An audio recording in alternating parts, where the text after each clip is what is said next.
시어머니의 냉소 속에서 묵묵히 견딘 한 며느리가 있었습니다. 세상은 그녀를 고아라 불렀고 시댁은 그녀를 수치라 여겼습니다.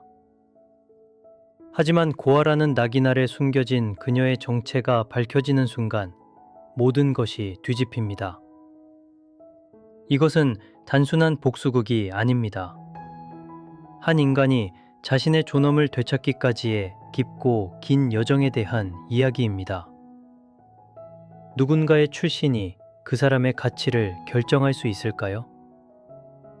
오늘 들려드릴 이야기는 그 질문에 대한 하나의 대답입니다.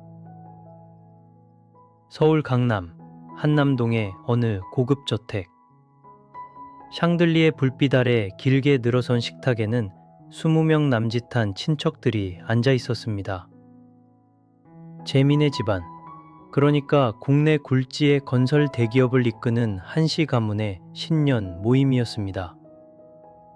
와인잔이 부딪히는 소리, 나지막한 웃음소리, 그리고 값비싼 향수 냄새가 뒤섞인 공간.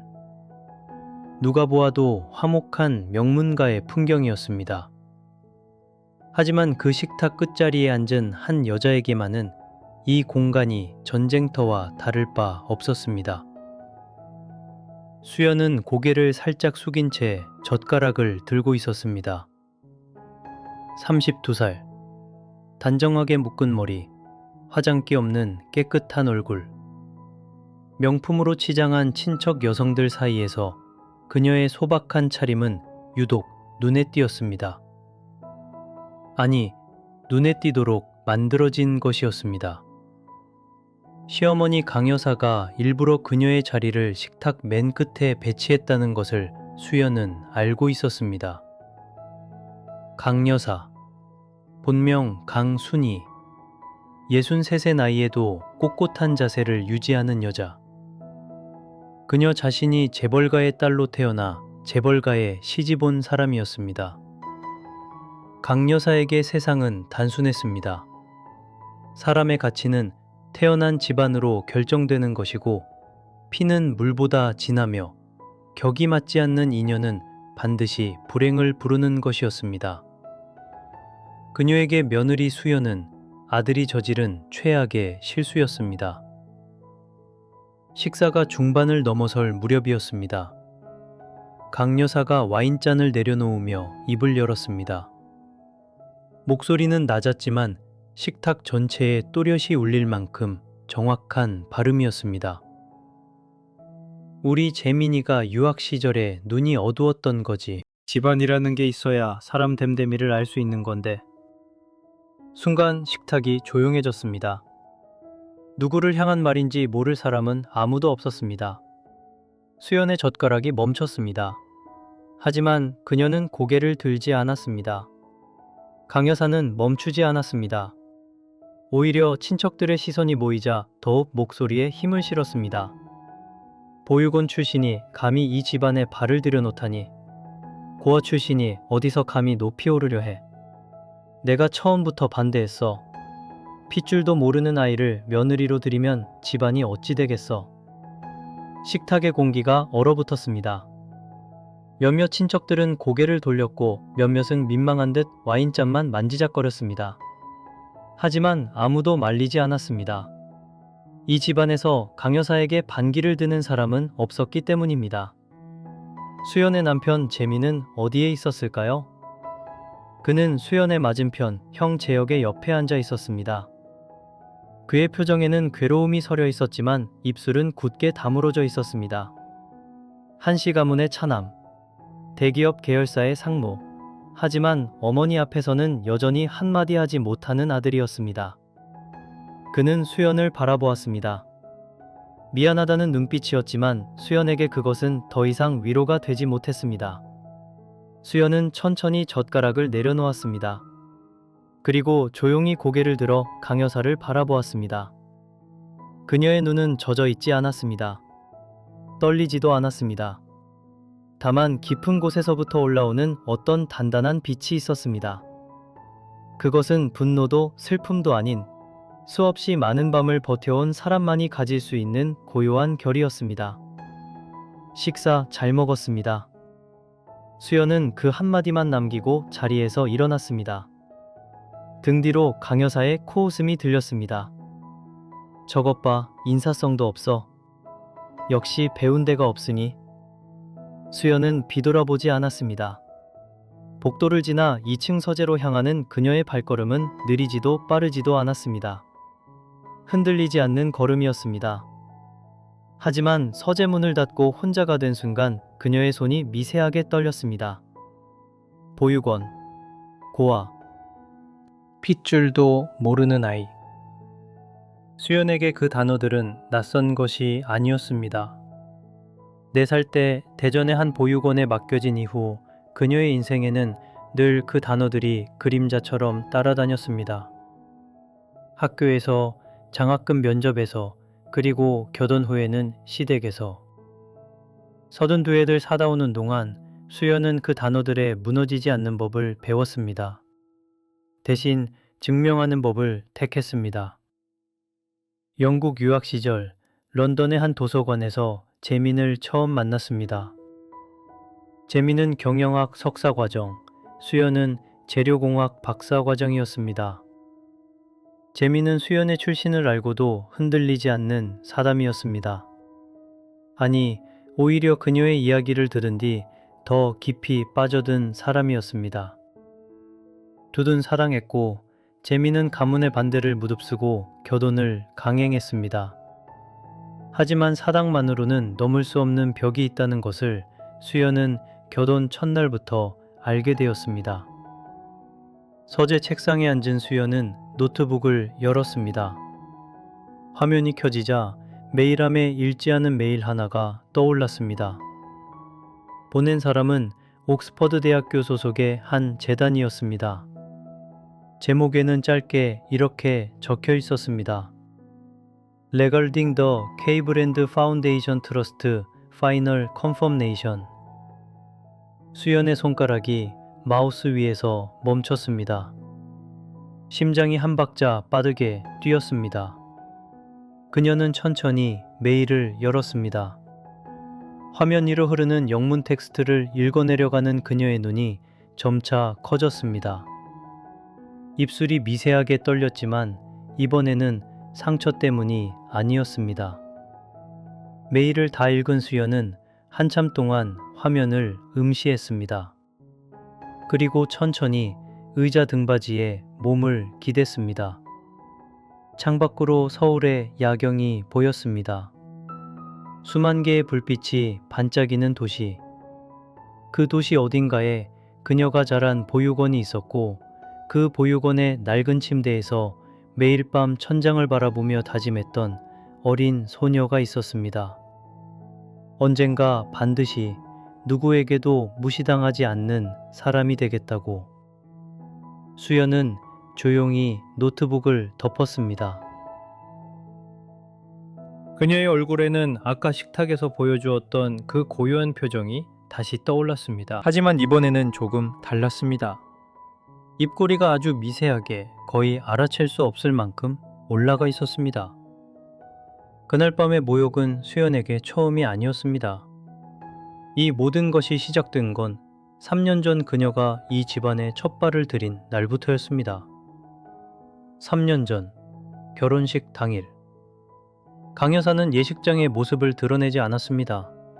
하객 200여 명 앞에서 신부 측 좌석은 텅 비어 있었고 신랑 측 가족석에도 강 여사의 자리만이 공백이었습니다. 그것은 침묵으로 표현된 최초의 거부였습니다. 신혼여행에서 돌아온 날 수연이 처음으로 시댁을 방문했을 때 강 여사가 건넨 첫 마디는 이것이었습니다. 네가 무슨 수를 썼는지는 모르겠지만 이 집안 사람이 될 수 있을 거라는 착각은 버려. 인사도 축하도 없었습니다. 다과상 위의 찻잔은 수연 앞에만 놓이지 않았습니다. 그로부터 3년, 명절마다 가족 모임마다 반복된 것들이 있었습니다. 식탁 끝자리, 대화에서의 배제, 친척들 앞에서의 은근한 비하, 그리고 재민의 침묵. 수연은 그 모든 것을 견뎠습니다. 견디는 것이 무너지는 것보다 나았기 때문입니다. 하지만 견딘다는 것이 받아들인다는 의미는 아니었습니다. 수연에게는 이 집안이 모르는 세계가 있었습니다.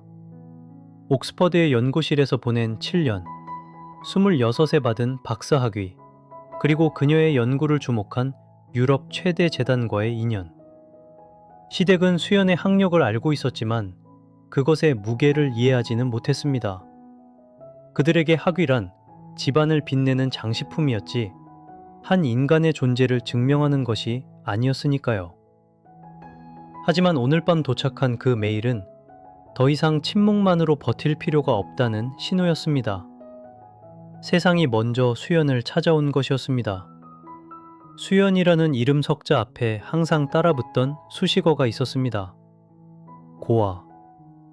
그 두 글자는 그림자처럼 그녀의 발밑에 늘 드리워져 있었고 아무리 높이 올라가도 지워지지 않는 낙인과 같았습니다. 수연이 보육원에 맡겨진 것은 3살 때였습니다. 정확히 말하면 맡겨졌다는 표현조차 누군가의 의지가 담긴 것처럼 들리니 적절하지 않을지도 모릅니다. 어느 겨울 새벽, 보육원 현관 앞 계단에 담요 하나에 쌓인 채 놓여 있었다고 합니다. 담요 안에는 이름이 적힌 종이 한 장만이 있었습니다. 박수연. 생년월일도 부모의 이름도 연락처도 없었습니다. 단지 3글자의 이름만이 이 아이가 세상에 존재한다는 유일한 증거였습니다. 수연에게는 부모에 대한 기억이 없습니다. 없다는 것은 잊었다는 뜻이 아닙니다. 처음부터 존재하지 않았다는 뜻입니다. 다른 아이들은 희미하게나마 엄마의 목소리를 기억한다거나 아빠의 큰 손을 떠올린다거나 적어도 헤어지던 날의 울음소리라도 간직하고 있었습니다. 수연에게는 그마저도 없었습니다. 기억할 것이 없다는 것, 그리워할 대상조차 형체가 없다는 것. 어린 수연은 그것이 얼마나 잔인한 일인지 알기도 전에 그 빈자리에 익숙해져야 했습니다. 보육원 생활은 불행하지만은 않았습니다. 따뜻한 밥이 있었고 잠잘 곳이 있었고 함께 뛰어노는 아이들이 있었습니다. 하지만 세상은 보육원 담장 밖에도 있었고 그 바깥 세상은 친절하지 않았습니다. 초등학교에 입학한 첫날 선생님이 가정환경조사서를 나눠주었습니다. 보호자란에 원장 선생님의 이름을 적는 순간 옆자리 아이의 시선을 느꼈습니다. 그 시선이 교실 전체로 퍼지는 데는 하루면 충분했습니다. 쟤는 엄마 아빠가 없대. 복도에서 들려오는 속삭임은 칼날보다 날카로웠습니다. 아이들은 잔인한 만큼 솔직했고 그 솔직함은 언제나 상처가 되었습니다. 부모 참여 수업이 있는 날이면 수연은 아팠습니다. 정말로 배가 아프고 머리가 아팠습니다. 몸이 먼저 거부 반응을 일으킨 것입니다. 텅 빈 자기 자리 옆 다른 아이들의 부모가 웃으며 앉아있는 그 광경을 견디는 것은 어린아이에게는 너무 가혹한 일이었으니까요. 하지만 수연은 무너지지 않았습니다. 무너질 수 없었다는 편이 정확할 것입니다. 보육원에서 나이가 차면 세상으로 나가야 했고 세상은 빈손으로 서 있는 사람에게 자리를 내어주지 않았습니다. 수연이 공부에 매달린 이유는 단순했습니다. 그것만이 자신을 증명할 수 있는 유일한 언어였기 때문입니다. 부모도 없고 배경도 없고 재산도 없는 아이가 세상에 말할 수 있는 것은 오직 성적표 위의 숫자뿐이었습니다. 새벽 5시에 일어나 자습실 불을 켰습니다. 보육원 아이들이 모두 잠든 밤 화장실 불빛 아래에서 문제집을 풀었습니다. 수연에게 공부는 꿈을 위한 것이 아니었습니다. 생존이었습니다. 숨을 쉬기 위해 물 위로 고개를 내미는 것과 같은 본능에 가까운 몸부림이었습니다. 그런 수연에게 빛이 찾아온 것은 중학교 2학년 때였습니다. 수학선생님 정미수. 40이 넘은 나이에 아이도 없이 학생들을 제 자식처럼 돌보던 그 선생님은 어느 날 수연의 수학 시험지를 보고 멈춰 섰습니다. 100점이어서가 아니었습니다. 풀이 과정이었습니다. 교과서에 나오지 않는 방식으로 자신만의 논리를 세워 문제를 풀어낸 그 과정이 범상치 않았던 것입니다. 정 선생님은 수연을 따로 불렀습니다. 수연아, 너 이거 누구한테 배웠어? 수연은 고개를 저었습니다. 아무한테도요? 그냥 생각해 봤어요. 그 대답을 들은 정 선생님의 눈이 잠시 젖었다는 것을 수연은 한참 뒤에야 알았습니다. 그날 이후 정 선생님은 수연의 후원자가 되었습니다. 방과 후에 남아 심화 수학을 가르쳤고 도서관에서 빌릴 수 없는 참고서를 사비로 구해주었으며 장학재단에 추천서를 써주었습니다. 이 아이는 기회만 주어진다면 어디든 갈 수 있는 아이입니다. 추천서의 마지막 문장이었습니다. 그리고 그 문장은 예언처럼 실현되었습니다. 장학금을 받아 과학고등학교에 진학한 수연은 그곳에서도 단연 두각을 나타냈습니다. 하지만 과학고에서조차 수연은 이방인이었습니다. 학부모 모임에 올 사람이 없었고 방학 때 갈 집이 없었습니다. 같은 반 아이들이 해외여행 사진을 자랑할 때 수연은 도서관에 있었습니다. 부러워할 시간에 한 문제라도 더 풀었습니다. 부러움은 사치였고 사치를 부릴 여유가 수연에게는 없었습니다. 대학은 전액 장학금으로 진학했습니다. 수학과 입학식에 수연 옆자리는 비어 있었지만 이제는 그 빈자리가 아프지 않았습니다. 아니, 아프지 않은 척 하는 법을 배운 것이었는지도 모릅니다. 대학 4년 동안 수연은 매 학기 수석을 놓치지 않았고 졸업과 동시에 석사 과정에 입학했습니다. 석사 과정에서 수연의 논문이 국제학술지에 실렸습니다. 23살의 나이에 그것도 보육원 출신의 한국 학생이 쓴 논문이 유럽 수학계의 주목을 받은 것은 이례적인 일이었습니다. 옥스퍼드 대학교에서 연락이 온 것은 그 논문이 발표된 지 2달 후였습니다. 박사과정 입학 허가, 전액 장학금, 그리고 연구비 지원. 그 메일을 받던 날 수연은 오래 울었습니다.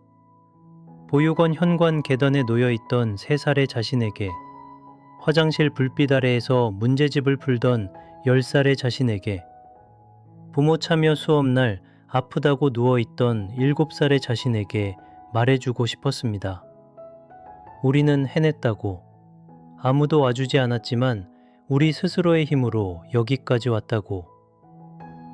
옥스퍼드에서의 7년은 수연 인생에서 가장 순수한 시간이었습니다. 출신을 묻는 사람도 부모를 궁금해하는 사람도 없었습니다. 오직 연구의 깊이와 사고의 날카로움만이 사람을 평가하는 기준이었습니다. 수연은 26에 박사 학위를 받았습니다. 옥스퍼드 수학과 역사상 최연소 졸업이었습니다. 지도교수는 졸업식 날 수연의 어깨를 두드리며 말했습니다. 자네는 내가 가르친 학생 중 가장 고독한 천재였어. 고독한 천재. 그 말은 칭찬이었지만 동시에 수연의 삶 전체를 요약하는 문장이기도 했습니다. 수연은 늘 혼자였습니다. 혼자 걷고, 혼자 이겨내고, 혼자 증명해왔습니다. 그 고독 속에서 단단해졌지만 단단해진 만큼 균열도 깊어져 있었습니다. 사람의 온기를 모르는 것이 아니라 갈망하면서도 두려워하는 것. 그것이 수연의 진짜 상처였습니다. 그렇게 세상이 인정한 그녀였지만 사랑 앞에서는 모든 갑옷을 내려놓았습니다. 재민을 만난 순간부터. 재민은 옥스퍼드 근처 카페에서 우연히 마주친 사람이었습니다. 한국에서 사업가 집안의 아들, 런던 지사에서 근무하던 평범한 회사원. 수연이 논문 마감에 쫓기며 차가운 커피를 3잔째 마시고 있을 때 그가 다가와 조심스럽게 물었습니다. 혹시 한국 분이세요? 그 한마디가 시작이었습니다. 재미는 수연의 학벌에 감탄하지 않았습니다. 대신 그녀가 웃을 때 눈이 초승달처럼 휘어지는 것을 좋아한다고 말했습니다. 수연의 논문 주제를 이해하지 못하면서도 끝까지 들어주었고, 밤늦게까지 연구실에 있는 그녀에게 따뜻한 수프를 가져다 주었습니다. 수연은 태어나서 처음으로 누군가에게 선택받은 기분을 느꼈습니다. 버려진 것이 아니라, 발견된 것이 아니라, 그저 있는 그대로의 자신이 누군가에게 소중한 존재가 된다는 것. 그 감각은 수연에게 마약과도 같았습니다. 사랑에 빠진 수연은 갑옷을 벗었습니다. 30년 가까이 쌓아온 혼자서도 괜찮다는 단단한 벽을 스스로 허물었습니다. 재민이 청혼했을 때 수연은 단 한 가지만 물었습니다. 나는 고아야. 가족이 없어. 그래도 괜찮아? 재민은 웃으며 대답했습니다. 우리가 가족이 되면 되지. 그 말을 믿었습니다. 온 마음을 다해 믿었습니다. 그래서 수연은 한국으로 돌아왔습니다. 세계가 인정한 연구자의 자리를 뒤로하고 사랑하는 사람의 곁을 택했습니다. 그것이 얼마나 위험한 선택인지 그때의 수연은 알지 못했습니다. 한국행 비행기 안에서 수연은 창밖을 바라보며 생각했습니다. 구름 위로 펼쳐진 하늘은 어디서나 같은 색이었지만 그 아래 펼쳐질 세상은 전혀 다를 것이라는 걸 어렴풋이 느꼈습니다. 옥스퍼드의 연구실, 새벽까지 불이 꺼지지 않던 도서관, 그녀의 이름이 새겨진 논문들, 그 모든 것이 점점 멀어져 가고 있었습니다. 하지만 수연은 두렵지 않았습니다.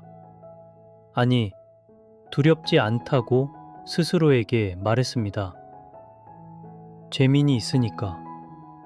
그 사람이 곁에 있으니까 괜찮을 거라고. 재민과의 만남을 되짚어보면 처음부터 운명이었다고 말하기는 어렵습니다. 그것은 운명보다 더 조용한 것이었습니다. 옥스퍼드 보들리언 도서관 3층 고문서 열람실 구석자리에서 수연은 늘 같은 시간에 앉아 있었습니다. 박사 논문의 마지막 챕터를 수정하던 시기였고 세상의 모든 것이 각주와 참고 문헌으로만 이루어진 것처럼 살던 때였습니다. 재민은 MBA 과정으로 옥스퍼드에 온 지 2달째 되는 날이었습니다. 경영학도가 고문서 열람실에 올 이유는 없었지만 그날따라 일반 열람실이 만석이었고 조용한 곳을 찾아 올라온 것이 전부였습니다. 수연의 책상 위에 쌓인 자료들이 눈에 들어왔습니다. 한글, 영어, 독일어가 뒤섞인 노트, 빼곡하게 적힌 수식과 그 옆에 연필로 그린 작은 도표들. 혹시 이거 양자역학 관련 논문이에요? 재민이 먼저 말을 걸었습니다. 수연은 고개를 들어 낯선 얼굴을 보았고 습관적으로 경계의 눈빛을 보냈습니다. 하지만 재민의 표정에는 어떤 계산도 없었습니다. 순수한 호기심, 그리고 약간의 민망함, 그것뿐이었습니다. 양자역학은 아니고요. 나노물질 기반의 에너지 변환 시스템이에요. 수연이 짧게 대답했을 때 재민은 솔직하게 웃었습니다. 하나도 모르겠는데 왠지 엄청 대단한 것 같아서요. 그 웃음이 수연의 경계를 한 겹 벗겨냈습니다. 대단하다는 말에 반응한 것이 아니었습니다. 모른다고 솔직하게 말하면서도 부끄러워하지 않는 그 태도가 수연에게는 낯설고도 편안한 것이었습니다. 재민은 한국 재벌가의 차남이었습니다. 형이 그룹의 후계자로 정해진 뒤 재민에게 주어진 역할은 조용히 한 자리를 채우는 것이었습니다. 아버지는 그에게 큰 기대를 하지 않았고 어머니인 강 여사는 형에게 쏟는 관심의 10분의 1도 재민에게 주지 않았습니다. 그래서 재민은 일찍부터 집 밖에서 자신을 찾으려 했습니다. 런던 지사 파견을 자원한 것도 MBA를 시작한 것도 모두 그 집으로부터 한 발짝이라도 떨어지고 싶었기 때문입니다. 수연의 독립적인 모습은 재민에게 일종의 거울이었습니다. 누군가에게 기대지 않고 스스로의 힘으로 세상에 자리를 만든 사람. 재민이 되고 싶었지만 되지 못한 모습이 수연에게는 자연스럽게 체화되어 있었습니다. 그는 수연에게 끌렸습니다. 학벌이나 업적이 아닌 홀로 서 있는 그 단단한 실루엣에. 그들의 연애는 조용했습니다. 도서관에서 시작된 대화는 카페로, 카페에서 공원의 산책로로, 산책로에서 재민의 작은 아파트 거실로 이어졌습니다. 수연은 처음으로 누군가에게 어린 시절 이야기를 했습니다. 보육원의 차가운 복도, 입양 가지 못한 아이에게 쏟아지던 시선들, 16에 홀로 세상에 나와야 했던 그날의 공기. 재민은 듣기만 했습니다. 위로의 말 대신 수연의 손을 잡았고 그 손의 온기가 어떤 말보다 깊이 수연에게 닿았습니다. 하지만 결혼 이야기가 나오는 순간 모든 것이 달라졌습니다. 재민이 가족에게 수연을 소개하겠다고 했을 때 전화기 너머로 들려온 강 여사의 목소리는 차갑다 못해 날카로웠습니다. 고아? 부모가 누군지도 모르는 여자를 데려오겠다고? 재민의 형도 반대했습니다. 집안의 체면, 사업적 연결, 며느리의 집안 배경, 모든 것이 조건이었고 수연은 그 어떤 조건도 충족시키지 못했습니다. 강 여사는 더 직접적이었습니다. 우리 집안에 고아 피가 섞이다니. 네가 미쳤구나. 그 말을 재민이 수연에게 전하지는 않았지만 수연은 알고 있었습니다. 재민이 전화를 끊고 난 뒤 굳어지는 표정, 한숨을 삼키는 모습, 괜찮다고 말하면서도 어딘가 흔들리는 눈빛. 수연은 그 모든 것을 읽을 수 있었습니다. 재민아, 됐어. 억지로 안 해도 돼. 수연이 먼저 말했습니다. 진심이었습니다. 사랑하지만 포기할 수 있다고. 그의 세계를 무너뜨리면서까지 함께하고 싶지는 않다고. 하지만 재민은 고개를 저었습니다. 수연아, 나는 태어나서 처음으로 내가 원하는 걸 선택하고 싶어. 형이 원하는 대로, 어머니가 원하는 대로 살아온 30년이야. 이번만큼은 내 마음대로 하게 해줘. 그 말에 수연의 마음이 무너졌습니다. 누군가가 자신을 위해 싸우겠다는 것, 세상 누구도 해주지 않았던 그것을 재민이 하겠다고 나선 것입니다. 수연은 그 진심 앞에서 더 이상 거절할 수 없었습니다. 결혼은 성사되었습니다. 강 여사는 끝까지 참석하지 않았고 런던의 작은 교회에서 둘만의 식을 올렸습니다. 하객은 수연의 지도교수 몇 명과 재민의 동기들 뿐이었습니다. 화려하지 않았지만 수연에게는 생애 가장 따뜻한 날이었습니다. 처음으로 가족이 생겼다는 것, 그 사실 하나만으로도 수연의 세계는 완전히 달라진 것처럼 느껴졌습니다. 그리고 재민이 말했습니다. 한국으로 돌아가야 한다고. 형의 건강이 좋지 않아 구름 일을 도와야 할 수도 있다고. 수연은 망설였습니다. 옥스퍼드에서 박사호과정 제안이 와 있었고 MIT에서도 공동연구 러브콜이 있었습니다. 학자로서 가장 중요한 시기였습니다. 하지만 수연은 생각했습니다. 논문은 기다려주지만 사람은 기다려주지 않는다고. 지금 재민 곁에 있지 않으면 이 따뜻함을 놓치면 다시는 돌아오지 않을 거라고. 수연은 연구를 중단했습니다. 잠시라고 스스로에게 말했습니다. 1년만, 아니 2년만. 한국에서 자리를 잡으면 다시 시작할 수 있다고. 하지만 그 잠시가 얼마나 길어질지 그때의 수연은 알지 못했습니다. 세계가 기다려주는 시간에는 한계가 있다는 것도, 한번 내려놓은 꿈을 다시 집어드는 것이 얼마나 어려운 일인지도. 수연은 사랑을 선택했습니다. 그 선택의 무게를 온전히 감당할 각오로. 30년 가까이 혼자의 힘으로 쌓아 올린 모든 것을 한 사람에 대한 믿음 위에 올려놓았습니다. 그것이 얼마나 아슬아슬한 균형인지 사랑에 빠진 사람은 알지 못합니다.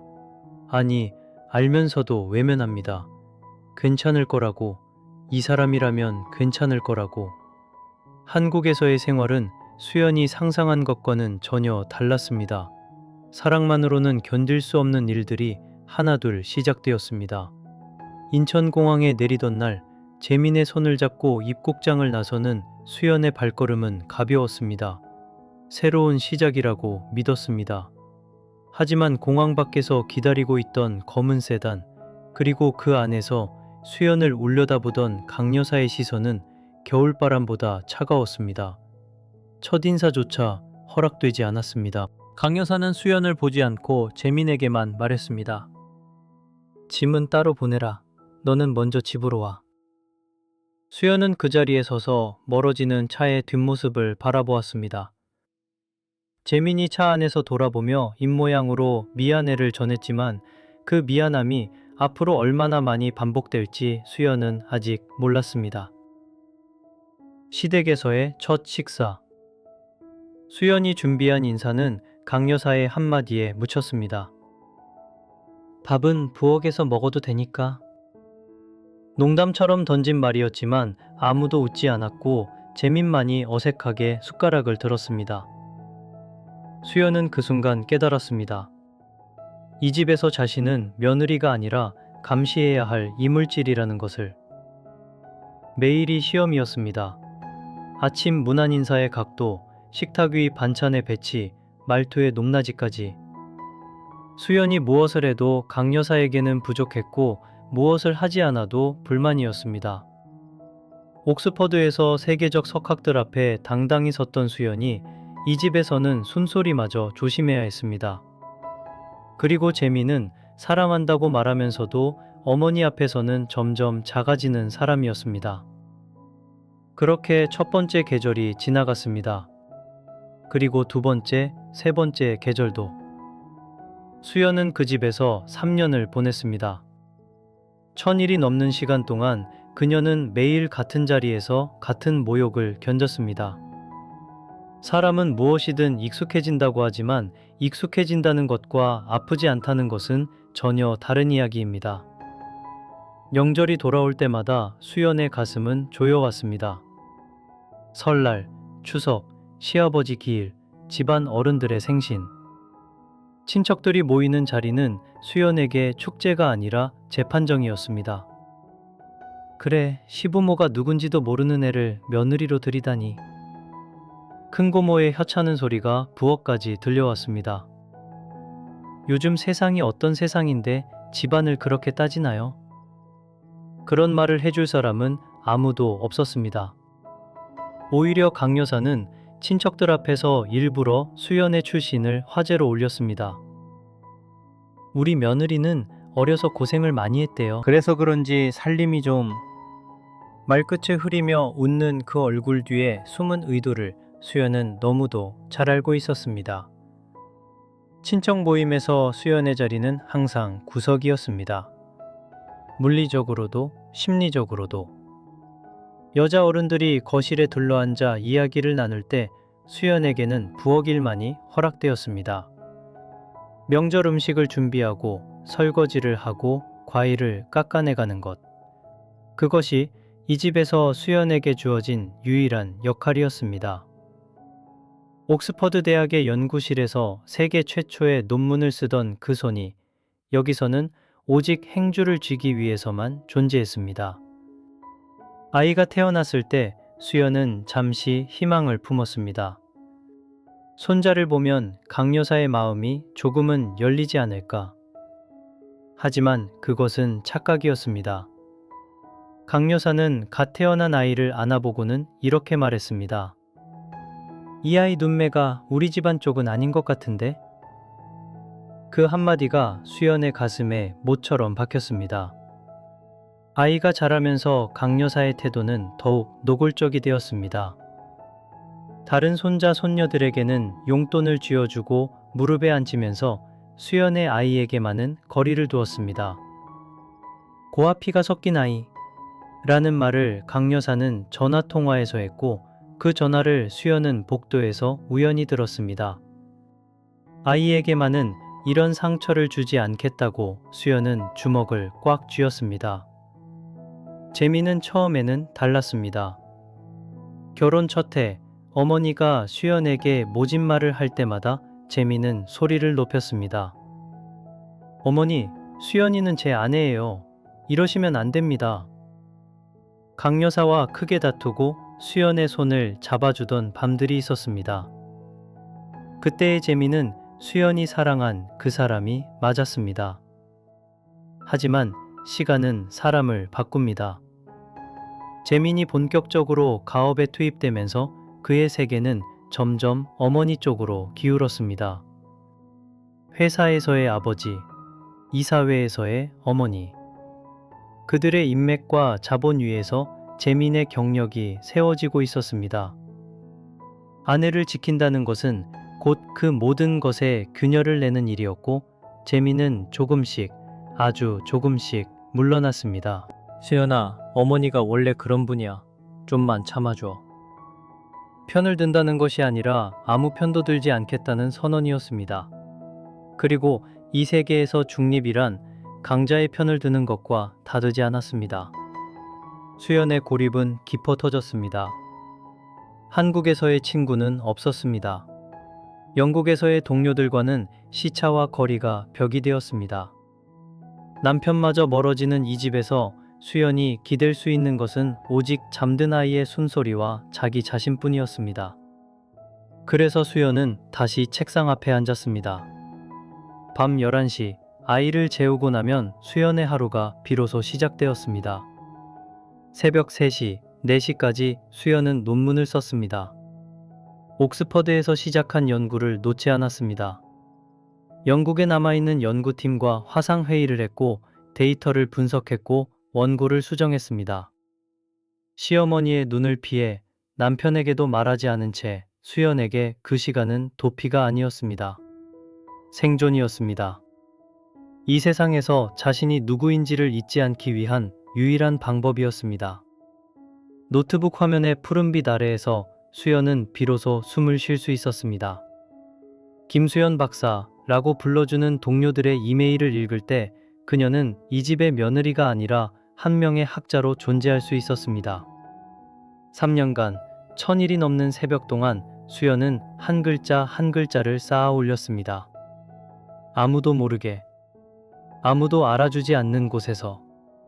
그리고 3년째 되던 해의 겨울 그 일이 일어났습니다. 강 여사가 수연을 서재로 불렀습니다. 평소와는 다른 차갑지만 어딘가 결연한 표정이었습니다. 테이블 위에는 서류 한 뭉치가 놓여 있었습니다. 이것이 뭔지 알지? 수연은 알았습니다. 이분 서류였습니다. 위자료는 넉넉히 줄 테니 네 수준에 맞는 곳으로 돌아가거라. 강 여사의 목소리에는 감정이 없었습니다. 마치 사업상 거래를 정리하듯 수연이라는 항목을 장부에서 지우려는 것처럼. 네가 어디서 왔는지 우리 둘 다 알잖니. 분수를 알면 여기서도 욕심 부리지 말고. 그 말이 끝나기도 전에 수연은 고개를 들어 강 여사를 똑바로 바라보았습니다. 하지만 말은 나오지 않았습니다. 3년을 참은 말들이 30년을 삼킨 눈물이 목 안에서 한꺼번에 뒤엉켜 숨을 막았습니다. 수연은 아무 말 없이 서재를 나왔습니다. 아이의 방으로 가서 잠든 아이 옆에 누웠습니다. 그리고 그 밤 처음으로 소리 없이 울었습니다. 베개를 적시며 어깨를 떨며 한참을 울었습니다. 내가 왜 여기서 이러고 있는 걸까? 내가 누구였는지 이 사람들은 정말 모르는 걸까? 아니, 내가 누구인지를 나조차 잊어버린 건 아닐까? 그 밤에 눈물이 마르고 난 뒤 수연은 새벽에 일어나 다시 노트북을 열었습니다. 그리고 연구팀에 메일 한 통을 보냈습니다. 짧은 문장이었습니다. 논문을 제출할 준비가 되었습니다. 그러나 세상은 조용히 노력하는 자를 결코 그냥 지나치지 않습니다. 수연이 모르는 사이 대양 건너편에서 거대한 파도가 밀려오고 있었습니다.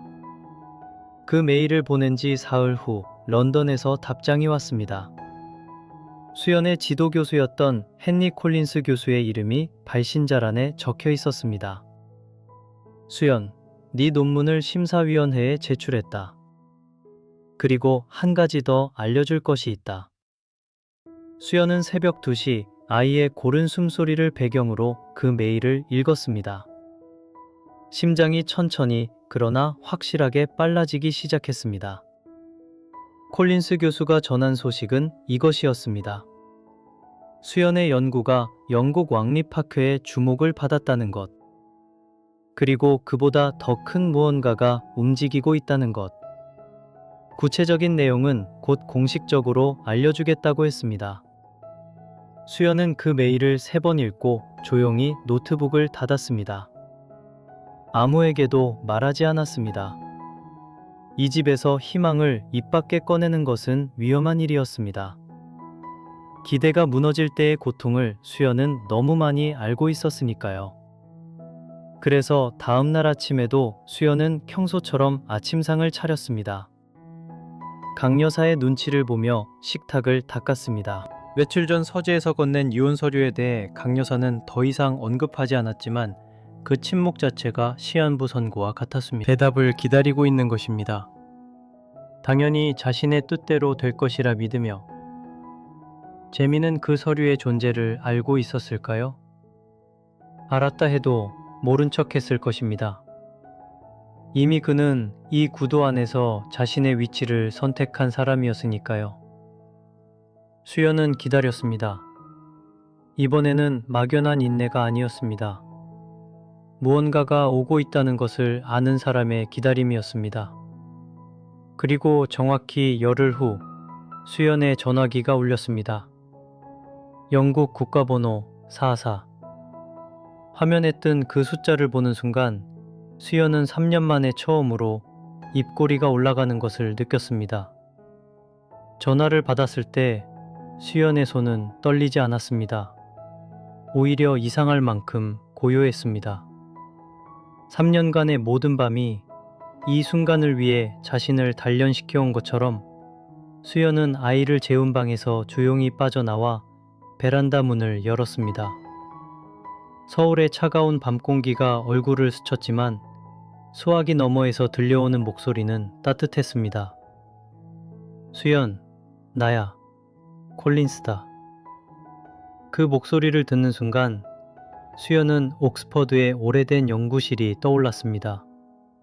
비가 내리던 날 창밖으로 보이던 레드클리프 카메라의 둥근 지붕, 새벽까지 논문을 고치고 또 고치던 날들. 그 시절의 자신은 누구의 며느리도 누구의 아내도 아닌 그저 진리를 구누리도 누구의 아내도 아닌 그저 진리를 향해 달려가는 한 명의 연구자였습니다. 콜린스 교수의 말은 간결했지만 그 무게는 수연의 삶 전체를 흔들기에 충분했습니다. 네 논문이 통과했다. 심사위원 만장일치야. 27살에 옥스퍼드 인공지능 윤리학 박사학위를 받는 건 네가 처음이다. 역사적인 일이야. 수연은 아무 말도 하지 못했습니다. 입술이 움직였지만 소리가 나오지 않았습니다. 3년 전 임신 사실을 알게 된 날 제출하지 못한 그 논문. 출산 후 아이의 울음소리 사이사이에 한 줄씩, 한 문단씩 다시 써내려간 그 논문. 강 여사의 비난을 견디며 재민의 무관심을 삼키며 새벽마다 부엌 식탁에서 완성한 그 논문이 마침내 세상의 인정을 받은 것입니다. 수연의 박사 논문은 단순한 학술 연구가 아니었습니다. 인공지능 의사결정 체계에서의 윤리적 편향 교정 모델이라는 제목의 그 논문은 AI가 인간의 삶에 개입할 때 발생하는 구조적 불평등을 수학적으로 증명하고 해법을 제시한 것이었습니다. 기존 학계가 이론적으로만 접근하던 문제를 수연은 실증 데이터와 함께 완전히 새로운 프레임워크로 풀어냈습니다. 심사위원 중 한 명은 평가서에 이렇게 적었다고 합니다. 이 연구는 향후 20년간 AI 윤리 분야의 기준점이 될 것이다.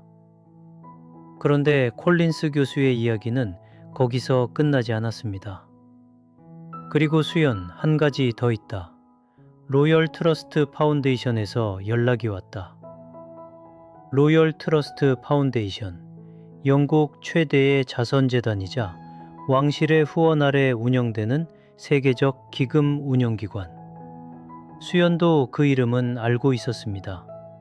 하지만 그 이름이 자신의 삶과 연결될 수 있으리라고는 한 번도 생각해 본 적 없었습니다. 콜린스 교수가 설명한 내용은 이것이었습니다. 로열 트러스트 파운데이션이 차세대 인공지능 윤리기금을 신설하기로 결정했다는 것. 그 규모가 50억 파운드, 하나로 약 8조 원이라는 것. 그리고 그 기금의 운용과 방향 설정을 수연에게 맡기고 싶다는 것. 재단 이사회에서 내 논문을 검토했다. 만장일치로 네가 적임자라고 결론 내렸어. 공식 제안서는 내일 메일로 갈 거다. 수연, 이건 내 인생을 바꿀 기회야. 8조 원. 그 숫자가 수연의 머릿속에서 맴돌았습니다. 하지만 수연이 처음 느낀 감정은 기쁨이 아니었습니다. 무게였습니다. 그 기금을 운용한다는 것은 영국으로 돌아가야 한다는 뜻이었습니다. 옥스퍼드의 연구소를 설립하고 전 세계 AI 개발 현장에 윤리적 기준을 세우는 작업을 이끌어야 한다는 뜻이었습니다. 전화를 끊은 후 수연은 베란다에 한참을 서 있었습니다. 서울의 야경이 눈앞에 펼쳐져 있었지만 수연의 시선은 아무것도 보지 못했습니다. 방 안에서 자고 있는 아이의 얼굴이 떠올랐습니다. 3살, 이제 막 엄마라는 단어를 정확히 발음할 수 있게 된 아이. 이혼 서류는 거실 서랍 안에 있고 강 여사의 최후 통첩은 시간이 흐를수록 무거워지고 있었습니다. 가정과 꿈, 이 두 단어 사이에서 수연은 3년을 버텼습니다. 하지만 지금 이 순간 수연은 깨달았습니다. 이것은 가정과 꿈 사이의 선택이 아니라는 것을. 이 가정은 이미 오래전에 가정이기를 멈추었다는 것을. 자신이 지키고 있던 것은 가족이 아니라 감옥의 형태를 한 관계였다는 것을. 그럼에도 수연은 쉽게 결정하지 못했습니다. 아이 때문이었습니다. 아이를 데리고 갈 수 있을까? 이 집안이 아이를 놓아줄까? 법적으로 현실적으로 가능한 일일까? 수연의 머릿속은 수백 가지 시나리오로 가득 찼습니다. 사흘 동안 수연은 아무에게도 말하지 않은 채 평소와 같이 생활했습니다. 아침을 차리고 아이를 어린이집에 데려다주고 집을 청소했습니다. 하지만 밤이 되면 베란다에 서서 런던에서 온 메일을 반복해서 읽었습니다. 공식 제안서에는 수연의 이름 앞에 디렉터라는 직함이 적혀 있었습니다. 옥스퍼드 AI 윤리연구소 소장. 27살의 한국 여성이 영국 최대 재단의 핵심 기금을 이끄는 것. 그것은 학문의 역사에서도 전례가 없는 일이었습니다. 그리고 뉴스가 터졌습니다. 수연이 결정을 내리기도 전에 영국 파이낸셜 타임즈가 먼저 보도했습니다. 옥스퍼드 역사상 최연소 박사, 로열 트러스트 파운데이션 AI 윤리기금 총괄 내정. 기사는 수연의 이름과 나이, 국적을 명시했습니다. BBC가 뒤따랐고 가디언이 심층 인터뷰를 요청했습니다. 이틀 만에 영국 전역이 이 젊은 한국인 학자의 이야기를 알게 되었습니다. 한국 언론이 반응한 것은 그로부터 하루 뒤였습니다. 처음에는 작은 외신 번역 기사로 시작했습니다. 한국 출신 여성, 옥스퍼드 최연소 박사 학위 취득. 그러나 기금의 규모가 알려지면서 기사의 톤이 달라졌습니다. 8조 원. 그 숫자가 한국 사회의 관심을 단번에 끌어당겼습니다. 한국 출신 옥스퍼드 천재 박사, 영국 왕실산하 재단으로부터 8조 원 기금 운용 위임. 포털 사이트 실시간 검색어에 수연의 이름이 올랐습니다. 수연의 전화기는 쉬지 않고 울렸습니다. 모르는 번호들이었습니다. 기자들이었습니다. 수연은 모든 전화를 받지 않았습니다. 아직 준비가 되지 않았습니다. 아직 결정하지 못했습니다. 하지만 세상은 수연의 속도를 기다려주지 않았습니다. 그리고 그 뉴스가 강 여사의 귀에 들어간 것은 어느 평범한 아침 거실 TV를 통해서였습니다. 강 여사는 그 아침 평소처럼 거실 소파에 앉아 리모컨을 만지작거리고 있었습니다. 모닝뉴스의 앵커가 읽어내려가는 헤드라인은 대부분 귀를 스치고 지나가는 소음에 불과했습니다. 그런데 화면 하단에 흐르던 자막 한 줄이 강 여사의 시선을 붙잡았습니다. 옥스퍼드 최연소 박사 김수연, 영국 노열 트러스트 파운데이션 8조 원 기금 총괄 내정. 김수연. 그 이름 석자가 TV 화면 위에 선명하게 떠 있었습니다. 강 여사의 손에서 리모컨이 미끄러져 바닥에 떨어졌지만 그 소리조차 들리지 않았습니다. 화면에는 수연의 얼굴 사진이 나와 있었습니다. 옥스퍼드 졸업식 가운을 입은 강 여사가 한 번도 본 적 없는 표정의 수연. 당당하고 고요하고 빛나는 얼굴. 앵커의 목소리가 거실을 채웠습니다. 27살의 나이로 옥스퍼드 대학교 역사상 최연소 박사학위를 취득한 김수연 박사는 인공지능 윤리 분야의 세계적 권위자로 영국 왕실산하 노열 트러스트 파운데이션이 신설하는 차세대 AI 윤리 기금의 총괄 디렉터로 내정되었습니다. 기금의 규모는 50억 파운드, 한화 약 8조 원에 달하며 강 여사의 입술이 파르르 떨렸습니다. 8조 원. 그 숫자가 머릿속에서 메아리 쳤습니다. 부엌에서 설거지를 하던 며느리, 눈도 마주치지 않고 지나치던 복도의 그림자, 고아 출신 주제라고 내뱉었던 자신의 말들이 갑자기 목구멍을 타고 올라왔습니다. 강 여사는 천천히 고개를 돌렸습니다. 부엌 쪽에서 아이에게 아침을 먹이고 있을 수연의 뒷모습이 문틈 너머로 보였습니다. 똑같은 앞치마를 두르고 똑같은 아침을 준비하는 그 여자가 화면 속의 그 사람과 같은 인간이라는 사실을 강 여사의 뇌는 받아들이지 못하고 있었습니다. 그 침묵은 30초도 채 되지 않았을 것입니다. 하지만 강 여사에게 그 30초는 3년의 무게와 같았습니다. TV 화면 속에서 여전히 흘러나오는 앵커의 목소리, 수연의 이력을 나열하는 그 또렷한 발음 하나하나가 강 여사의 가슴에 못을 박듯 들어왔습니다. 강 여사는 소파에서 일어나지 못했습니다.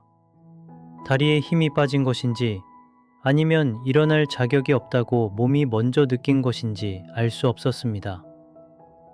화면은 이미 다음 뉴스로 넘어갔지만 강 여사의 눈앞에는 방금 본 장면이 잔상처럼 떠나지 않았습니다.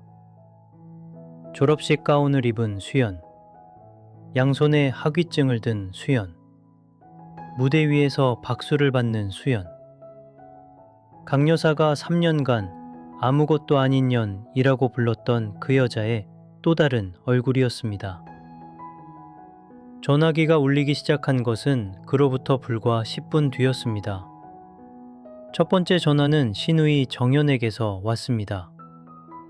3년 동안 수연을 오빠가 왜 저런 여자를 데려왔는지 모르겠다며 무시하던 정연이 숨을 헐떡이며 물었습니다. 엄마, TV 봤어? 그 사람 진짜 우리 새언니 맞아? 강 여사는 대답하지 못했습니다. 대답할 말이 없었기 때문입니다. 정연의 목소리에는 이미 놀라움을 넘어 계산이 섞여 있었습니다. 그 계산의 빛깔을 강 여사는 너무도 잘 알고 있었습니다. 자신의 아내도 같은 것이 스멀거리고 있었으니까요. 두 번째 전화는 남편 쪽 사촌 형수에게서 왔고, 세 번째는 동네 지인에게서, 네 번째는 남편의 골프 모임 회원에게서 왔습니다. 모두가 같은 말을 했습니다. 며느리가 대단한 사람이었구나. 그렇게 훌륭한 분이 댁에 계셨다니. 3년간 한 번도 수연을 안부를 묻는 전화 한 통 없던 사람들이었습니다. 강 여사는 5번째 전화벨이 울릴 때 비로소 전화기를 손에 쥘 수 있었습니다. 그리고 자신도 모르게 부엌 쪽을 향해 걸어갔습니다. 발걸음이 무거웠습니다. 복도의 그 짧은 거리가 마치 끝없이 늘어나는 것처럼 느껴졌습니다. 부엌에서 수연은 아이의 입가에 묻은 죽을 닦아주고 있었습니다. 평소와 다를 것 없는 아침 풍경이었습니다. 수연은 TV 소리를 듣지 못한 것인지 아니면 들었어도 개의치 않는 것인지 아이에게 미소를 짓고 있었습니다. 수연아. 강 여사의 입에서 나온 그 호칭은 3년 만에 처음이었습니다. 그 전까지 강 여사가 수연을 부를 때 쓴 말은 야, 혹은 거기, 혹은 아예 호칭조차 없이 명령을 던지는 것이었습니다. 이름을 불렀다는 것 자체가 이미 무언가가 무너졌다는 증거였습니다. 수연은 고개를 돌렸습니다. 강 여사의 얼굴을 보았습니다. 그리고 아주 짧은 순간 수연의 눈에 무언가가 스쳤습니다. 놀라움도 아니고 승리감도 아니었습니다. 그것은 오래된 슬픔에 가까운 것이었습니다. 어머님, 무슨 일 있으세요? 그 말투는 여전히 공손했습니다. 3년간 모욕을 당하면서도 한 번도 높임말을 놓지 않았던 그 말투 그대로였습니다. 강 여사는 그제야 깨달았습니다. 수연이 변한 것이 아니라 처음부터 수연은 이런 사람이었다는 것을. 변한 것은 자신의 눈이었습니다. 정확히 말하면 자신의 눈을 가리고 있던 편견이 깨진 것이었습니다. 그게 저기... 강 여사는 말을 잇지 못했습니다. 축하한다라고 해야 할지, 미안하다라고 해야 할지, 아니면 그냥 도망치듯 돌아서야 할지 몸이 결정을 내리지 못했습니다. 결국 강 여사는 어색한 미소만 남기고 다시 거실로 돌아갔습니다. 그날 저녁 재민이 회사에서 돌아왔을 때 집안의 공기는 전혀 달랐습니다. 강 여사는 저녁 식사 때 처음으로 수연에게 존댓말을 썼습니다. 수연 씨, 반찬 더 필요하면 말해요. 식탁에 앉은 모든 사람이 그 말을 들었지만 아무도 언급하지 않았습니다. 마치 원래 그래왔던 것처럼 넘어가는 것. 그것이 이 가족의 방식이었습니다. 하지만 수연은 그 존댓말이 더 아팠습니다. 왜냐하면 그것은 자신을 향한 것이 아니라 8조 원이라는 숫자를 향한 것이라는 걸 알았기 때문입니다. 김수연이라는 인간이 아니라 옥스퍼드 최연소 박사라는 타이틀과 영국 최고 부호의 선택을 받은 석학이라는 수식어를 향한 존경이었습니다. 수연은 그날 밤 아이를 재우고 난 뒤 베란다에 서 있었습니다. 도시의 불빛이 멀리서 깜박였습니다. 뒤에서 발소리가 들렸고 재민이 다가왔습니다. 수연아. 재민의 목소리는 떨리고 있었습니다. 나 오늘 뉴스 보고 회사 사람들한테 들었어. 당신이 그동안 얼마나... 재민은 문장을 끝맺지 못했습니다. 수연은 돌아보지 않았습니다. 도시의 불빛을 바라보며 조용히 말했습니다. 당신은 뭘 미안해하는 거예요? 내가 박사가 아니었어도 미안했을까요? 그 타이틀이 없었어도 나를 이렇게 찾아왔을까요? 재민은 대답하지 못했습니다. 왜냐하면 그 질문의 답을 자신도 알고 있었기 때문입니다. 솔직하게, 잔인하게. 수연은 천천히 돌아섰습니다. 그녀의 얼굴에는 분노도 원망도 없었습니다. 다만 깊고 고요한 슬픔이 있었습니다. 이제야 사람으로 봐주시는 건가요? 그 한마디는 질문이 아니었습니다. 3년의 세월을 음축한 한 문장이었습니다. 모든 모욕, 모든 무시, 모든 외로운 밤, 혼자 도서관에 앉아 논문을 쓰던 새벽, 아이를 재우고 울음을 삼키던 밤, 그 모든 것이 저 7음절 안에 들어 있었습니다. 재민의 눈에서 눈물이 흘렀습니다. 미안해 라는 말이 입술에서 나왔지만 그것이 3년의 상처를 봉합할 수 있는 말인지 재민 자신도 확신할 수 없었습니다. 미안하다는 말은 쉽습니다. 하지만 그 말이 진짜 의미를 가지려면 시간이 필요합니다. 그리고 수연에게 남아있는 시간은 이제 더 이상 이 집을 위한 것이 아닐 수도 있었습니다. 며칠 뒤 정연이 집에 찾아왔습니다. 꽃다발을 들고 3년간 설날에도 얼굴 한 번 안 비치던 신우이가 환한 웃음을 지으며 언니, 오랜만이에요 라고 말하는 그 장면은 수연에게 더없이 초현실적이었습니다. 친척들의 메시지가 밀려왔습니다. 역시 우리 집안 며느리는 다르다는 말들이 수연의 전화기를 가득 채웠습니다. 그 어떤 메시지에도 그동안 힘들었지 라는 말은 없었습니다. 수연은 그 모든 것을 담담하게 받아들였습니다. 기뻐하지도 분노하지도 않았습니다. 다만 한 가지 사실만이 가슴속에 선명하게 남았습니다. 세상은 고아를 사람으로 보지 않았고 타이틀을 가진 존재만을 사람으로 대접한다는 것. 그리고 자신은 그 구조 안에서 평생을 살아가야 하는가 아니면 그 구조 밖으로 걸어 나갈 것인가 하는 물음. 모든 것이 드러난 후 수연 앞에는 선택의 갈림길이 놓여 있었습니다. 용서와 떠남. 그 사이 어딘가에 그녀의 답이 있었습니다. 용서라는 단어를 수연은 며칠 동안 입안에서 굴려보았습니다. 그것은 달지도 쓰지도 않은 이상한 맛이었습니다. 용서란 상대를 위한 것이라고 사람들은 말하지만 수연은 알고 있었습니다. 진짜 용서는 자기 자신을 위한 것이라는 걸. 3년간 쌓인 상처를 계속 안고 살 것인가? 아니면 그 무게를 내려놓고 걸어갈 것인가? 떠남 역시 단순하지 않았습니다. 아이가 있었습니다. 잠들기 전 아빠의 손을 꼭 잡고 자는 아이. 할머니가 불러주는 노래에 웃음 짓는 아이. 수연의 결정은 자신만의 것이 아니었습니다. 런던에서 연락이 왔습니다. 재단 측에서 상주 연구직을 정식 제안한 것이었습니다. 연구실, 팀, 그리고 아이의 교육까지 모든 조건이 갖추어진 제안이었습니다. 그것은 문이었습니다. 열려있는 문.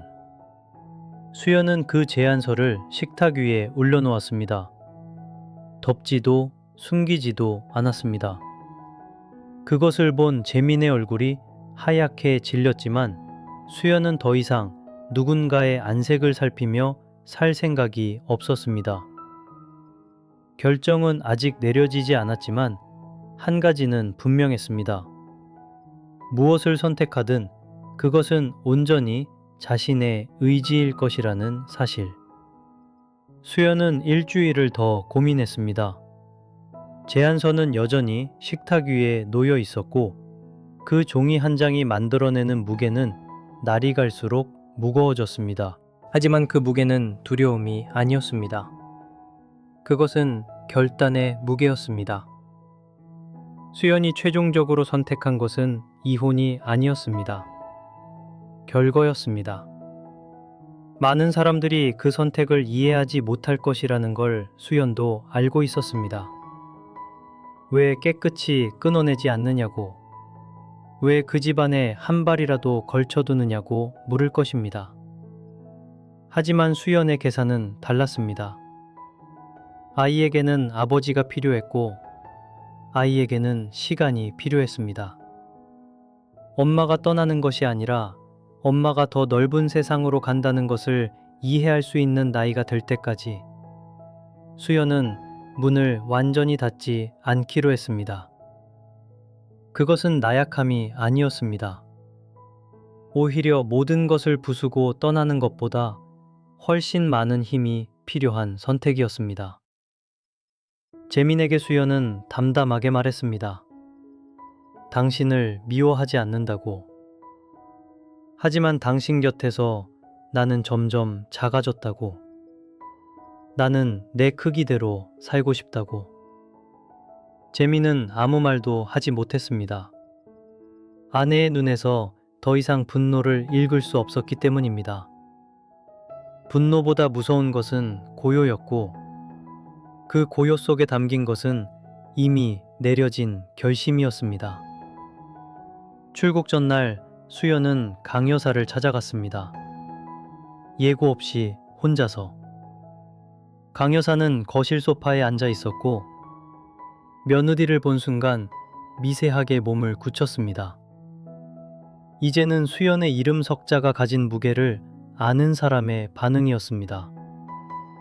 이전의 그 고만함은 사라지고 그 자리에는 어색함과 경계가 뒤섞여 있었습니다. 수연은 맞은편에 조용히 앉았습니다. 차를 따르지도 받지도 않았습니다.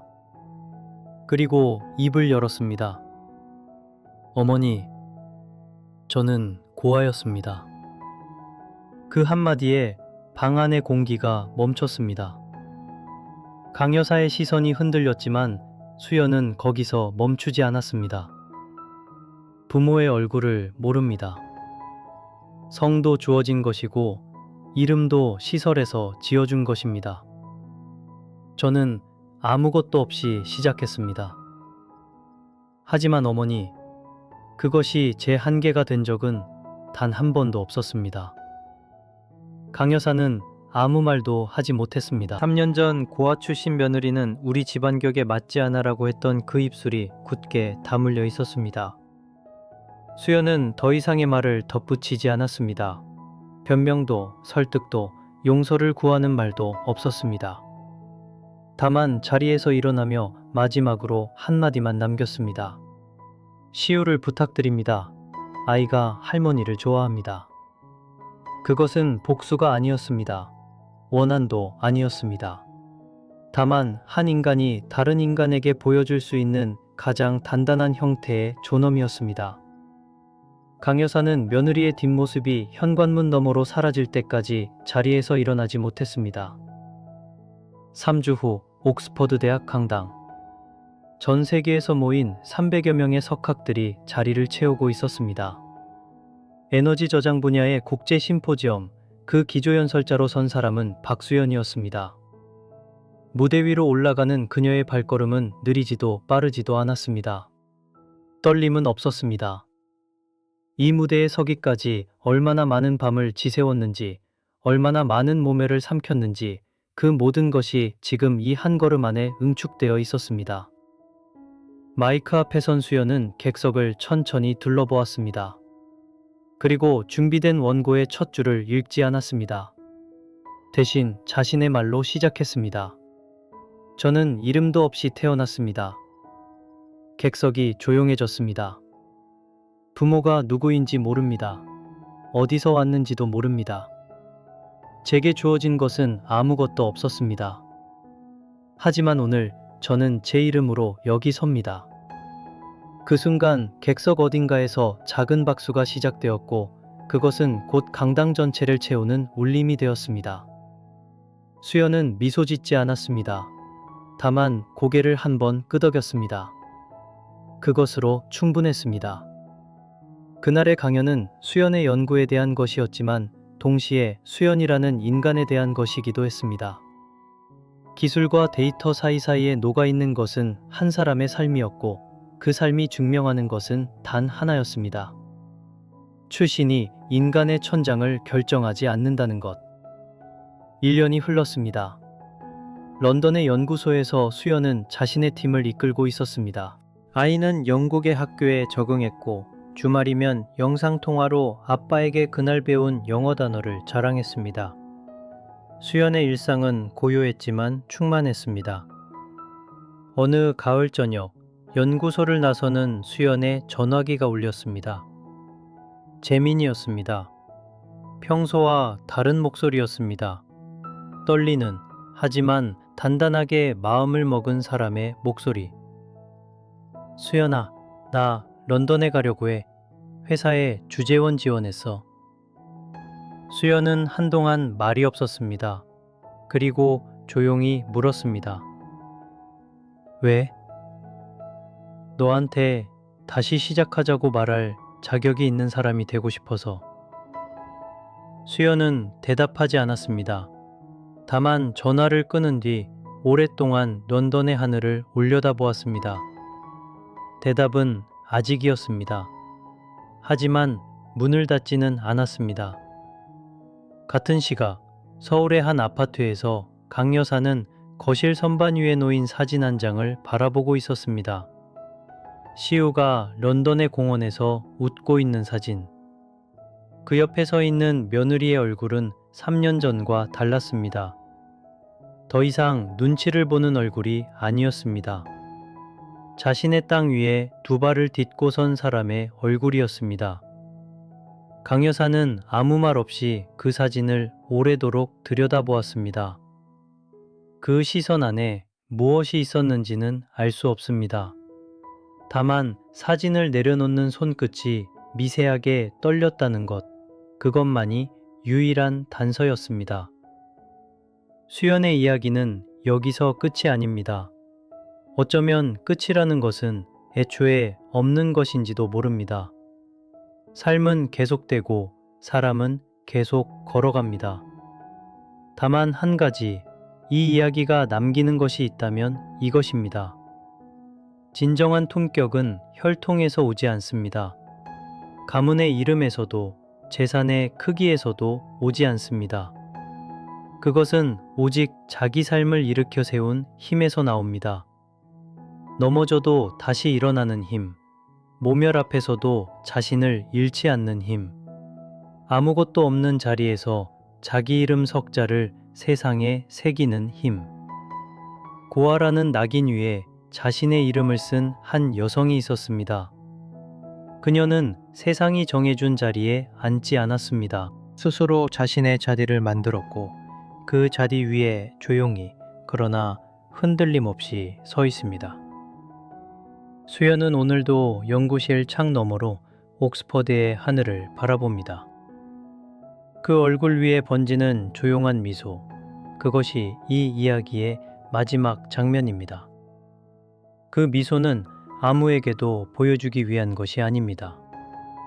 누군가에게 증명하기 위한 것도 아닙니다. 그것은 오직 자기 자신에게 건네는 인사입니다. 여기까지 왔다고, 잘 걸어왔다고, 이제는 괜찮다고. 창밖으로 떨어지는 가을빛이 연구실 책상 위의 논문 더미를 부드럽게 물들입니다. 그 종이들 사이에 끼워진 사진 한 장. 시우가 처음 영국 학교에 간 날, 교문 앞에서 엄마 손을 꼭 쥐고 웃던 얼굴. 수연은 그 사진을 볼 때마다 생각합니다. 내가 지킨 것은 연구도 명예도 아니었다고. 이 아이의 세상에서 엄마가 당당한 사람으로 존재하는 것, 그것이 내가 지킨 전부였다고. 세상은 여전히 사람을 출신으로 재단합니다. 어디서 왔느냐가 어디까지 갈 수 있느냐를 결정한다고 믿는 사람들이 있습니다. 그 믿음은 쉽게 사라지지 않을 것입니다. 하지만 수연은 알고 있습니다. 그런 세상 안에서도 자기 걸음으로 걸어가는 사람들이 있다는 것을. 그리고 그 걸음들이 모여 세상의 지형을 조금씩, 아주 조금씩 바꾸고 있다는 것을. 이름 없이 태어난 아이는 이제 자신의 이름으로 세상에 서 있습니다. 그것이 이 이야기의 끝이 아닌 끝입니다. 끝나는 것이 아니라 계속되는 것, 멈추는 것이 아니라 이어지는 것. 한 사람의 삶이 다음 사람의 용기가 되고 그 용기가 또 다른 누군가의 첫걸음이 되는 것. 수연의 이야기는 그렇게 고요히 흘러갑니다. 해시태그 보충 부분. 제 7장 후반부. 자신의 이름으로 서다.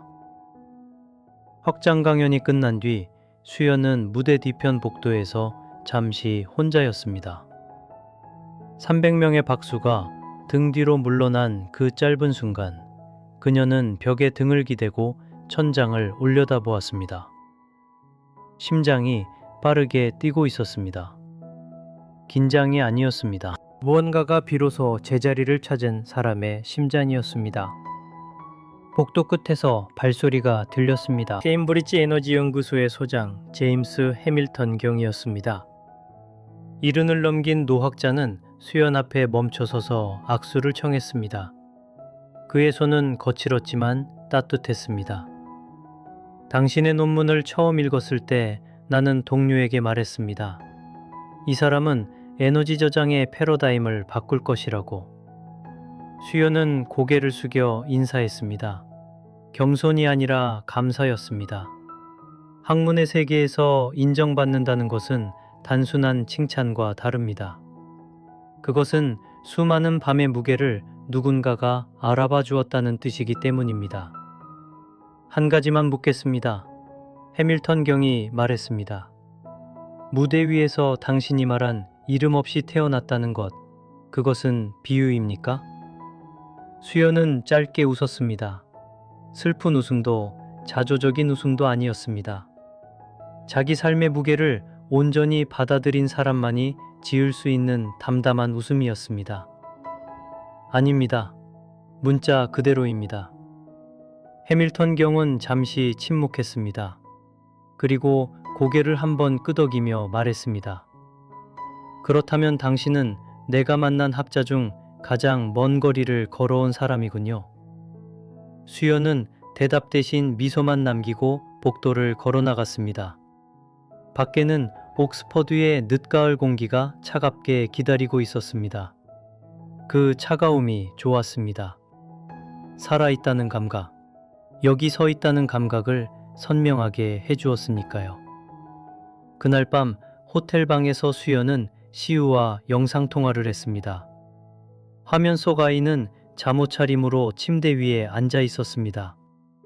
유모인 마거릿이 찍어준 그림을 카메라에 들이밀며 신나게 설명하고 있었습니다. 엄마, 이거 엄마야. 여기 서서 말하는 거. 아이가 그린 것은 무대 위에 선 사람이었습니다. 머리가 긴 여자, 앞에 마이크가 있고 아래에는 동그란 얼굴들이 빼곡했습니다. 수연은 그 그림을 보며 목이 메었습니다. 아이는 몰랐을 것입니다. 엄마가 무대 위에서 무슨 말을 했는지, 그 말이 어떤 무게를 가졌는지. 하지만 아이는 알고 있었습니다. 엄마가 어딘가에 서서 중요한 일을 하고 있다는 것, 그것만은 정확히 알고 있었습니다. 시우야, 엄마 멋있었어? 응, 근데 엄마 빨리 와. 내일 학교에서 쿠키 만드는 날이야. 수연은 웃었습니다. 세상의 모든 학술적 성취가 이 한마디 앞에서는 무색해지는 순간이었습니다. 아이에게 엄마는 옥스퍼드 최연소 박사가 아니었습니다. 8조 원 규모의 에너지 기금을 위탁받은 연구 책임자도 아니었습니다. 아이에게 엄마는 그저 내일 쿠키를 같이 만들어줄 사람이었습니다. 그 단순함이 수연에게는 가장 큰 위안이었습니다. 런던에서의 생활이 안정되어 가던 어느 날 수연은 예상치 못한 편지 한 통을 받았습니다. 한국에서 온 등기우편이었습니다. 발신인 이름을 보는 순간 수연의 손이 멈추었습니다. 강여사. 시어머니의 이름이었습니다. 봉투를 여는데 오랜 시간이 걸렸습니다. 안에는 접힌 편지지 2장과 작은 봉투 하나가 더 들어 있었습니다. 작은 봉투 안에는 현금도 수표도 아닌 것이 들어 있었습니다. 수연이 시집살이 3년 동안 찍은 시우의 사진들이었습니다. 강여사가 따로 인화해서 보관하고 있었던 것들. 그 중에는 수연이 찍힌 사진도 몇 장 있었습니다.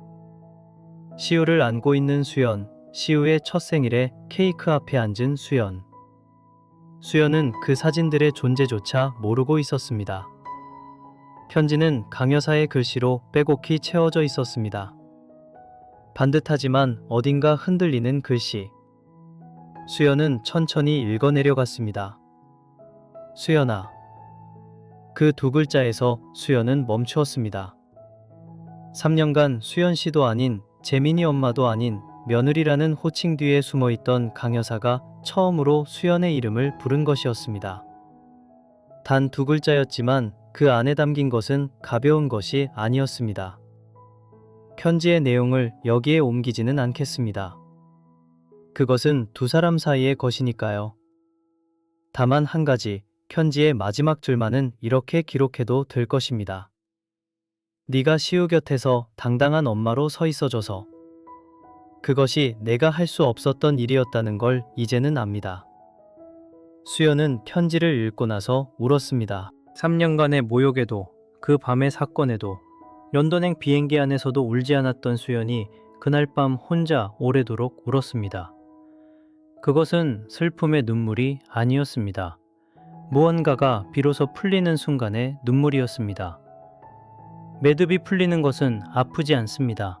다만 그동안 얼마나 단단히 조여 있었는지를 비로소 깨닫게 할 뿐입니다. 재민은 약속대로 런던에 왔습니다. 회사의 주재원 발령을 받은 것은 그로부터 넉 달 뒤였습니다. 히드로 공항에 도착한 날, 재민은 수연에게 먼저 연락하지 않았습니다. 대신 숙소에 짐을 풀고 근처 슈퍼마켓에서 시우가 좋아하는 딸기 우유를 사들고 학교 앞에 서 있었습니다. 시우가 학교 문을 나서며 아빠를 발견한 순간의 표정을 수연은 조금 떨어진 곳에서 지켜보고 있었습니다. 아이는 3초쯤 멈춰섰다가 소리를 지르며 달려갔습니다. 재민은 아이를 안아 올렸고 그 무게에 살짝 비틀거리면서도 놓지 않았습니다. 수연은 그 장면을 보며 아무것도 결정하지 않았습니다. 서두를 필요가 없었습니다. 관계를 수리하는 것은 연구와 다릅니다. 가설을 세우고 검증하는 것이 아니라 시간이라는 재료가 필요한 일입니다. 수연은 그 시간을 줄 준비가 되어 있었습니다. 다만 조건이 있었습니다. 이번에는 자신이 누구인지를 숨기지 않을 것, 맞추지 않을 것, 자신의 자리에 선 채로 상대가 그 자리까지 걸어오는 것을 기다릴 것. 재민은 걸어왔습니다. 느리게, 하지만 방향을 틀지 않고. 그는 런던에서의 첫 주말, 수연에게 긴 편지를 썼습니다. 손으로 쓴 편지였습니다. 그 안에는 3년간 하지 못했던 말들이 있었습니다. 어머니와 수연 사이에서 침묵을 선택했던 날들에 대한 후회, 아내가 짊어진 무게를 못 본 척했던 비겁함에 대한 고백, 사과는 마지막에 있었습니다. 길지 않았습니다. 미안하다가 아니라 내가 잘못했다 였습니다. 수연은 그 차이를 알아보았습니다. 그들이 다시 한 지붕 아래 살기 시작한 것은 그로부터 6달이 더 지난 뒤였습니다. 서두르지 않았습니다. 수연은 자신의 연구소 생활을 유지했고 재민은 자신의 일을 했습니다. 그들은 저녁에 함께 시우의 숙제를 봐주었고 주말에는 런던의 공원을 걸었습니다. 그 일상은 화려하지 않았습니다. 하지만 처음으로 균형이 있었습니다. 한쪽이 기울어지지 않는 두 사람 모두 자기 무게로 서 있는 관계. 수연의 연구가 본격적으로 세상에 영향을 미치기 시작한 것은 런던에 온 지 2년차 되던 해였습니다. 윌리엄 제던이 위탁한 8조 원 규모의 차세대 에너지 기금은 수연의 연구팀이 개발한 고체 전해질 기술을 기반으로 첫 번째 상용화 프로젝트를 시작했습니다. 아프리카 사하라 이남 지역의 전력소의 마을에 소형 에너지 저장 시스템을 공급하는 프로젝트였습니다. 수연이 이 프로젝트를 선택한 이유를 물은 기자가 있었습니다. BBC의 인터뷰에서 수연은 이렇게 답했습니다. 저는 아무것도 없는 곳에서 시작한 사람입니다. 어둠 속에서 불을 켜주는 사람이 얼마나 큰 의미인지 압니다. 제가 받은 것을 같은 어둠 속에 있는 사람들에게 돌려주고 싶었습니다. 그 인터뷰가 나간 뒤 수연에게는 전 세계에서 편지가 왔습니다. 그 중 하나는 가나에서 온 14살 소녀의 편지였습니다. 태양광 패널과 수연의 팀이 개발한 저장 장치 덕분에 처음으로 밤에 책을 읽을 수 있게 되었다는 내용이었습니다. 소녀는 편지 끝에 이렇게 썼습니다. 저도 당신처럼 과학자가 되고 싶습니다. 수연은 그 편지를 연구실 책상 유리판 아래에 넣어두었습니다. 논문이나 상장보다 그 편지가 더 높은 곳에 있었습니다. 그것이 수연에게는 모든 성취의 이유이자 방향이었습니다. 시간은 흘렀습니다. 시우는 런던의 학교에서 자라 10살이 되었습니다. 한국어와 영어를 자유롭게 넘나드는 아이는 어느새 자신만의 세계를 만들어가고 있었습니다. 시우는 엄마의 연구실에 가는 것을 좋아했습니다. 흰 가운을 입은 사람들이 분주하게 움직이는 그곳에서 아이는 조용히 구석에 앉아 그림을 그렸습니다. 그 그림에는 항상 엄마가 있었고 엄마 옆에는 항상 빛나는 무언가가 있었습니다. 어느 날 시우가 물었습니다. 엄마는 할머니, 할아버지가 없어? 수연은 잠시 멈추었습니다. 이 질문이 올 것을 알고 있었지만 준비된 답이 있는 것은 아니었습니다. 엄마는 어렸을 때 혼자였어. 외로웠어? 많이 외로웠지. 지금은? 수연은 시우의 머리를 쓸어내렸습니다. 지금은 아니야. 시우가 있잖아. 아이는 만족한 듯 고개를 끄덕이고 다시 그림을 그리기 시작했습니다. 수연은 그 작은 등을 바라보며 생각했습니다. 고아라는 단어가 자신의 삶에서 차지하던 무게가 달라졌다는 것을. 한때 그것은 수치였고 결핍이었고 세상이 자신에게 붙인 가장 아픈 꼬리표였습니다. 하지만 지금 그것은 자신이 걸어온 거리의 시작점일 뿐이었습니다. 출발선이 낮았을 뿐 그 낮음이 도착지를 결정하지는 못했습니다. 서울에서는 강여사의 삶도 달라지고 있었습니다. 시어머니의 그 단단하고 높았던 자존심은 어딘가에서 조용히 균열이 났고 그 틈으로 스며든 것은 후회라기보다 이해에 가까운 것이었습니다. 강여사는 동네 문화센터에서 글쓰기 수업을 듣기 시작했습니다. 누구에게 보여주려는 것이 아니었습니다. 다만 자기 안에 쌓여있는 말들을 꺼내는 연습이 필요했습니다. 수업에서 쓴 첫 번째 글의 제목은 며느리에게 였습니다. 강사는 그 글을 읽고 한동안 아무 말도 하지 못했습니다. 좋은 글이라서가 아니었습니다. 한 사람의 생이 통째로 엎어지는 소리가 그 안에 있었기 때문입니다. 강여사가 수연에게 두 번째 편지를 보낸 것은 그 무렵이었습니다. 이번에는 사과보다 한 가지 부탁이 담겨 있었습니다. 시우, 여름방학에 한국에 올 수 있겠니? 할머니가 보고 싶다. 수연은 그 편지를 읽고 재민을 바라보았습니다. 재민은 아무 말 없이 고개를 끄덕였습니다. 그 여름 시우는 서울의 할머니 집에서 2주를 보냈습니다. 돌아온 아이는 신이 나서 이야기했습니다. 할머니가 팥빙수를 만들어줬다고. 할머니랑 같이 놀이공원에 갔다고. 할머니가 매일 밤 책을 읽어줬다고. 수연은 그 이야기들을 들으며 복잡한 감정을 느꼈습니다. 강여사가 자신에게 보여준 적 없는 따뜻함을 아이에게는 주고 있다는 것. 그것이 아프기도 했고 안도되기도 했습니다. 사람은 변할 수 있다고 믿기 어렵습니다. 하지만 변하려고 노력하는 사람의 모습을 볼 수는 있습니다. 강여사의 노력이 수연에게 닿았는지는 모릅니다. 다만 시우에게 닿고 있다는 것, 그것만으로 수연은 문을 조금 더 열어둘 수 있었습니다. 수연이 36이 되던 해 영국 왕립학회는 그녀를 펠로우로 선출했습니다. 한국인으로서는 역대 최연소였고 고아 출신이라는 배경을 가진 학자로서는 전무후무한 기록이었습니다. 선출 소식이 전해진 날 수연은 연구실에서 평소처럼 일하고 있었습니다.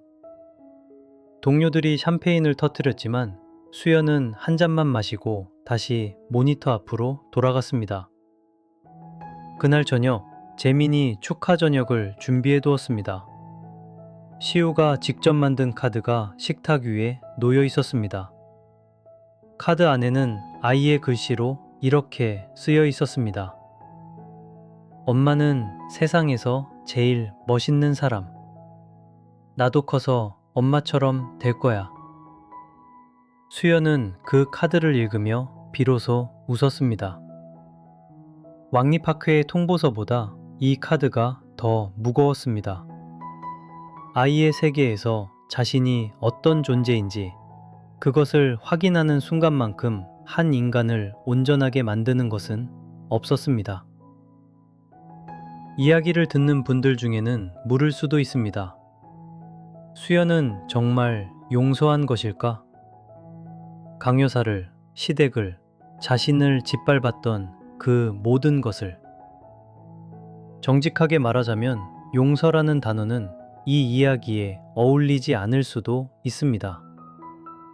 수연은 용서를 선언한 적이 없습니다. 원한을 놓아주겠다고 선포한 적도 없습니다.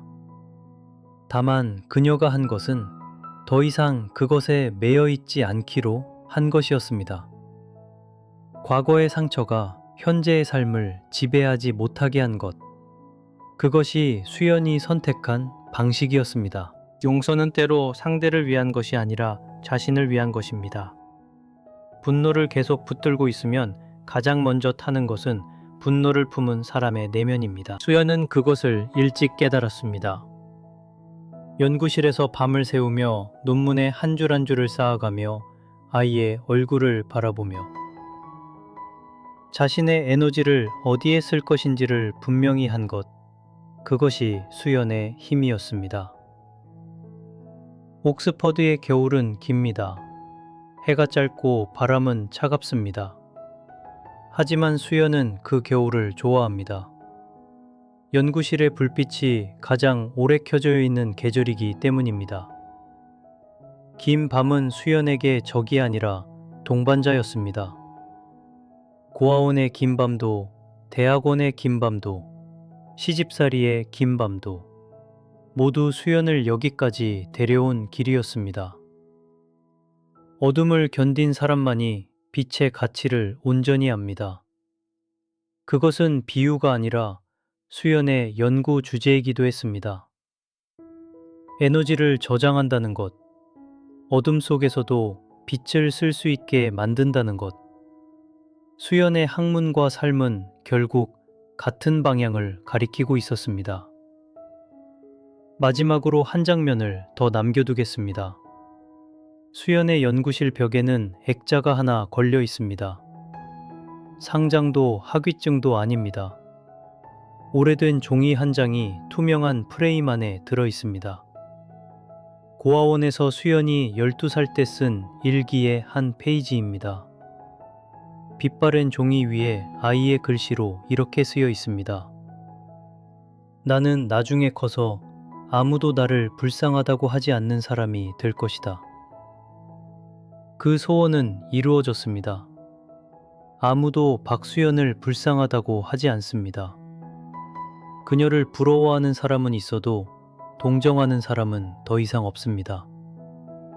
12살의 수연이 바랐던 것은 부도, 명예도 아니었습니다. 다만 동정받지 않는 삶, 자신의 힘으로 선 삶이었습니다. 그 소박하고도 치열한 소원이 20여 년의 시간을 건너 지금 이 자리에 도착해 있습니다. 수연은 가끔 그 액자를 올려다봅니다. 그때의 자신에게 말을 걸듯이 해냈다고. 우리가 해냈다고. 그 시선에는 뿌듯함보다 연민이 더 많습니다. 혼자서 너무 오래 싸운 아이에 대한 어른이 된 자신이 보내는 늦은 위로. 그리고 다시 모니터를 향해 돌아앉습니다. 내일의 연구가 기다리고 있습니다. 세상에는 아직 어둠 속에 있는 마을이 있고 빛을 기다리는 사람이 있습니다. 수연의 하루는 그렇게 조용히 그러나 멈추지 않고 계속됩니다.